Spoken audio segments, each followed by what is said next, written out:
world, laying on a hospital bed, begging for a second chance at life. I'm sitting there healthy, with good friends, heating, light, running tap water. I don't think I have any excuse to not go hard or live life with a smile on, Marco. Not gonna lie, I'm a little scared. Yeah, it was a bit surprising. You know what I mean? It's a tall task coming from, you know what I mean, literally moving from Gervonta Davis to Anthony Joshua. So man, this is gonna be a tough fight. You know, honestly, it's probably the hardest fight he could have took. You know what I mean? And I like Jake Paul and everything, but you know, Anthony Joshua is Anthony Joshua. You know, it's a dangerous fighter. You know what I mean? You've seen exactly what he did to Ngannou. You know what I mean? So it could probably be a repeat of the same, but you know, nonetheless, you know, big respect for Jake Paul for taking the fight. You know, it's gonna be a big event, and it's gonna be good, man. I'm looking forward to it. As the buzz around Jake Paul versus Anthony Joshua grows into a full-blown firestorm, veteran names in boxing are weighing in on just how massive and risky this showdown is. David Benavidez credits Jake for daring to take the challenge, even though most believe AJ's size and natural power could mean a brutal night for Jake. Then Derek Chisora added his own explosive take, taking the atmosphere up several notches. "Look, I'm excited, and we can finally put that Jake Paul hype to bed. If this fight happens, someone should go to jail," he said. His words immediately changed the tone, turning the build-up into something more raw and volatile. Chisora spoke with classic heavyweight ferocity, making it clear he expects pure chaos if the matchup becomes reality. His delivery gave the whole situation a darker edge, almost like he believes this fight could turn into something far more extreme than a standard main event. It left fans wondering how wild this December meeting could get, and whether the ring could even contain what's coming. He pushed even further, saying the danger wasn't just hype. He made it clear that the mismatch could be genuinely hazardous. Because he could get killed. "It's not fair. Someone's going to jail," he warned. His tone didn't sound like trash talk, it sounded like concern. To him, AJ's power is on an entirely different level from anything Jake has experienced. Coming from a fighter as battle-tested as Chisora, the comments added real tension. Suddenly, fans could feel that this wasn't just another celebrity crossover contest. This might be a matchup with real consequences. It made people question whether Jake truly understands the danger he could be walking into. Chisora then broke down how Jake might try to approach it, analyzing what Joshua would need to prepare for. His words showed that while he finds the fight exciting, he's brutally realistic about the level difference. Now, Jake Paul will be watching the last fight AJ had, and he's gonna jump on him.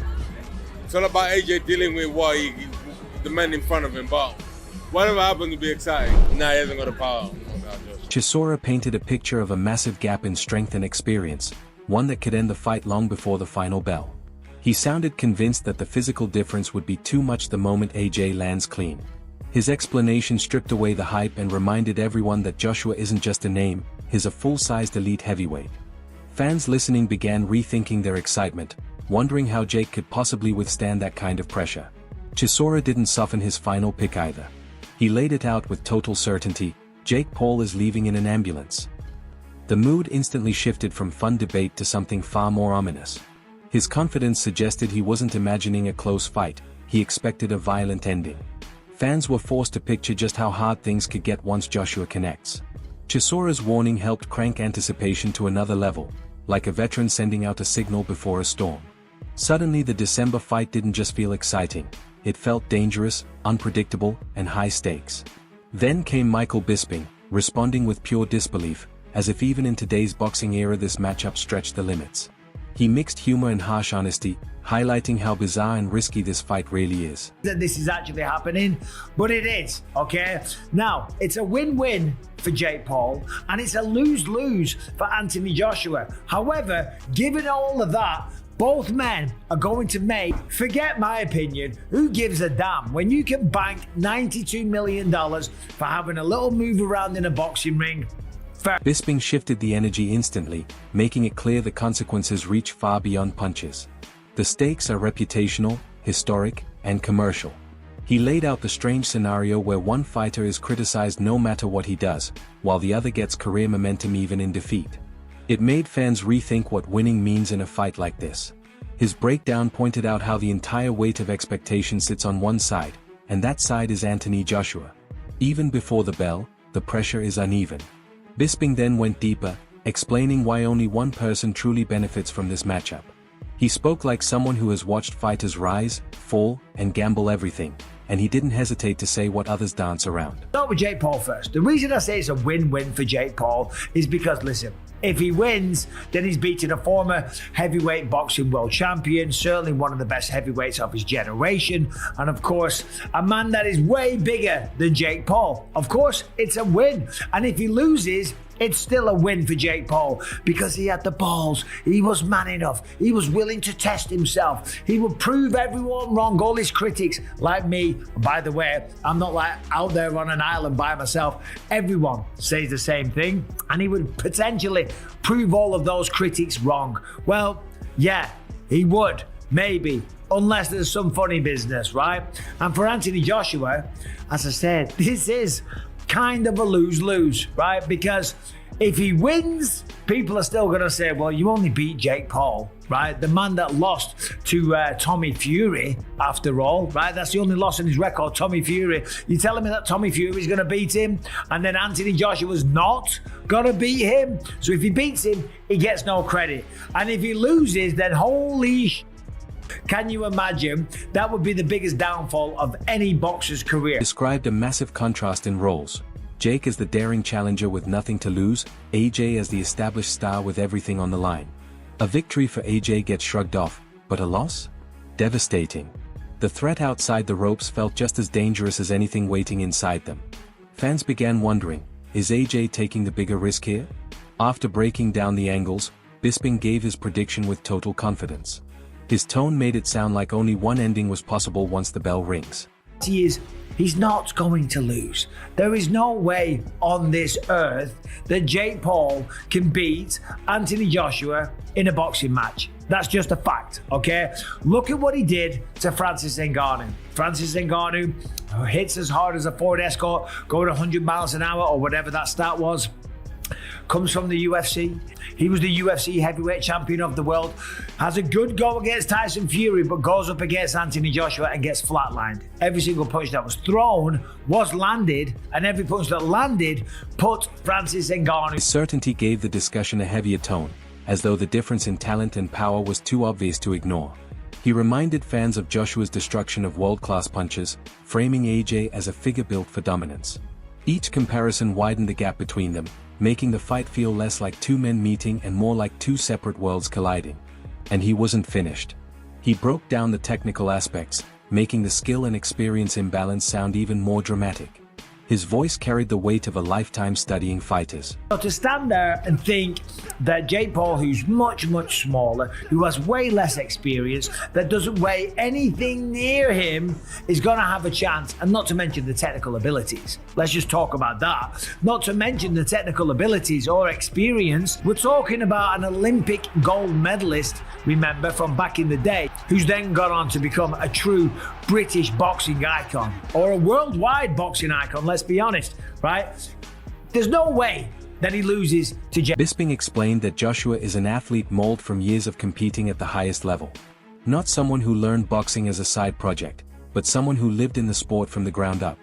It highlighted the difference between being a lifelong competitor and joining the game later. Every point reinforced AJ's superiority, making any upset sound almost impossible. Fans could sense that Jake wasn't just climbing a hill, he was climbing a mountain. Finally, Bisping addressed the physical disparity, framing it as a danger all its own.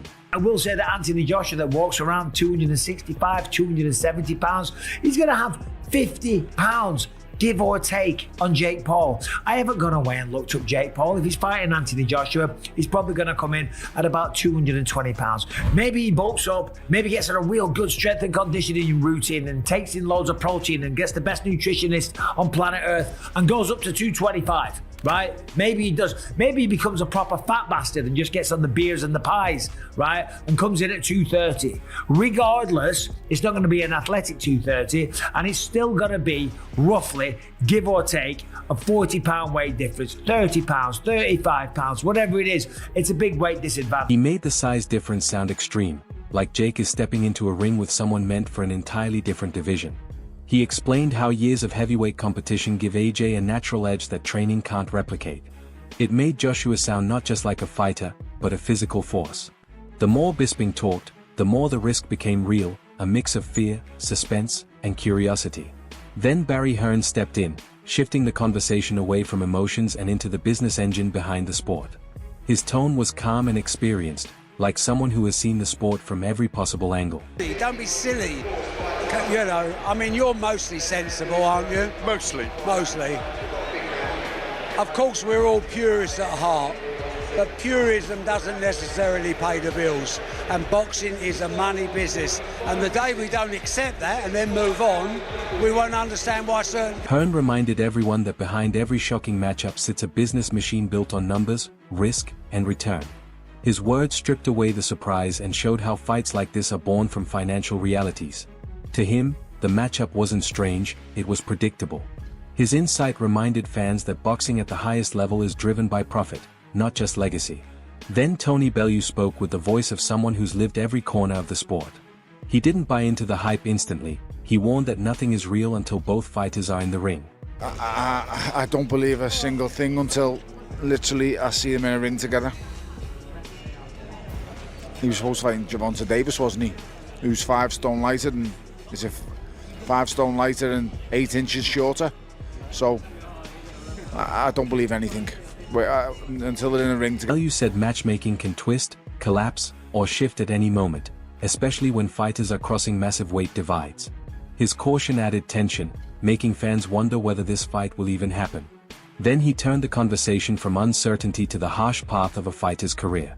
He spoke from real experience, the pain, the glory, the business, and the final climb toward financial security. Listen, I've said before and I'll say it again. Boxing is a brutal, brutal business. Go and make as much as you can, as quick as you can. Once you've achieved your dream and goals of becoming a world champion, there's nothing left to do besides make money. But what are you chasing? You've won all the belts. You know, I think he's missing a WBC, I think that's about it. Go. Bellew explained that fighters eventually reach a stage where legacy isn't the main currency, financial stability is. He described the journey like a mountain, where once the peak is reached, the priority becomes securing life after boxing. His words gave AJ's decision a deeper meaning, not spectacle, but strategy. Pauli Malignaggi followed with a grounded take, focusing not on hype but on Joshua's mentality. He spoke like someone who understands how elite fighters operate. AJ doesn't strike me as the kind of guy that would make side deals anyway, even if it was an exhibition. He's a very serious guy. I've worked several of his fights, been in meetings with him, with networks, and he always comes off as a very serious guy who takes this who doesn't joke around when it comes about his fight business, you know? So I can't see him going easy on anybody, no matter what the circumstances are. Personally, me, I can't. I know, you know, with an exhibition, you technically can go easy, and then it wouldn't be illegal. With a sanctioned fight, it's different. I reiterate that I've always believed Jake's sanctioned fights are not staged like many people. He described AJ as someone who flips a switch when boxing becomes the topic, a man who treats every opponent seriously, no matter the situation. Pauli suggested that while others might relax, AJ doesn't have that gear. His seriousness could make this matchup far more dangerous for Jake. Then he shifted from personality to what happens once the bell sounds. His conviction felt like it came from seeing Josh in fight mode firsthand. This is a sanctioned fight, bro. This is crazy. I to tell you the truth, I don't even know if AJ will go easy even if it's an exhibition, to tell you the truth. Because again, I've been around, in my experience being around AJ, he's a very serious guy. And I think he's just a guy who comes to hurt you when it comes to that being that person, you know, like he there's the side of AJ that is cool when you're in the room with him and talking to him, but when he's about his fight business, he's about his fight business, and there's no ifs, ands, or buts about it. And so whether it's an exhibition or whether it's a fight, I can't see AJ going easy on anybody. I can't. I personally cannot see. Pauli described Joshua like a blade, calm until the moment combat begins, then sharp and aggressive. He made it clear that AJ doesn't adjust intensity for the level of his opponent. Exhibition or not, Joshua fights one way, and that could decide everything. Then came Robert Garcia, speaking with the calm authority of a world-class trainer. He didn't hold back on the danger tied to AJ's natural size and strength. It's almost impossible for somebody like Anthony Joshua, who is so big and so strong, to even think he's going to take it easy, because even if he tries to take it easy, he's so powerful, so strong that even those punches that are being easy are still going to hurt. Look, I don't see this happening, and if it does, I'll be really surprised. Garcia explained that Joshua's power is so real that even controlled punches would feel heavy. To him, there's no way this plays out gently. His comments hinted that what starts as an exhibition could turn violent quickly. By the time he finished, the fight no longer sounded like a celebrity event. It sounded like someone stepping in front of a heavyweight freight train. Garcia continued, touching on the mentality of champions. There's no chance at all that Anthony Joshua is going to work and try to make Jake Paul look good, because it's just unbelievable, to even think that somebody as big, as strong as Anthony Joshua, is going to work with. He said fighters like AJ don't go easy just to keep things friendly. Once Joshua is in the ring, instinct takes over, and that instinct is built on dominance. The idea of a massive heavyweight trying to take it easy against a smaller opponent sounded unrealistic to him. Then Adam Catterall stepped in, blending business logic with fighter understanding. He explained why both men would say yes the moment the contract hit the table. Any fighter's point of view, it makes sense, because you're in. Listen, belts don't pay your mortgage, do they? And I know he's got a lot of dough anyway, but 70 million. If someone's going to throw you 70 million quid to fight a lad that struggled and lost to Tommy Fury, you're going to take it, aren't you? Yep. So from AJ's point of view, yep, I completely get that. From Jake Paul's point of view, you're leveraging your audience in the world of boxing and making a ton of cash fighting the former two-time unified heavyweight champion of the world. Mate, most boxing fans would bite your hand off at that opportunity, especially if you're throwing 70 million quid in. Catterall showed that once the financial scale becomes clear, the discussion shifts from risk to reward. His reasoning made the matchup feel inevitable in today's boxing landscape. Both men gain something different, but both gain a lot. Then he pivoted from business to safety, pulling back the curtain on the serious concerns beneath the excitement. Is that it can't be a legitimate fight. Let's be dead honest about this, right? Eddie Hearn said it will be. Listen, there is no commission on the planet that can authorise that fight. It's a two-time unified heavyweight world champion, still in his athletic prime. You just said he's 36. We're not talking Mike Tyson age of 50-odd here now, are we? Olympic gold medalist. He's had 13 world title fights as AJ. 13 of them. Against the very best guys. And could take his head off. Like he done to Ngannou. It is dangerous. Yeah. It is absolutely dangerous. Like I've just said, Jake Paul struggled with Tommy Fury. The levels between these two guys are ridiculous. The commissions cannot sanction that as a legitimate fight. There has to be a rule change. It has to be an exhibition. And then you can have a little bit of a... Catterall reminded everyone of the staggering gap in experience and skill between a former heavyweight world champion and a fighter still new to the sport. He suggested that under normal regulations, the fight might not even be approved. Only an exhibition might make it manageable. Which raised the real questions: can Jake Paul survive the force of a prime heavyweight? Is AJ risking his entire reputation? Is this going to be a fully sanctioned fight, or a controversial exhibition? And when the bell rings, who stands tall and who gets broken down? Let us know in the comments below, should this fight happen? Who wins? How does it end? And remember to subscribe for more breakdowns, reactions, and deep dive boxing stories like this.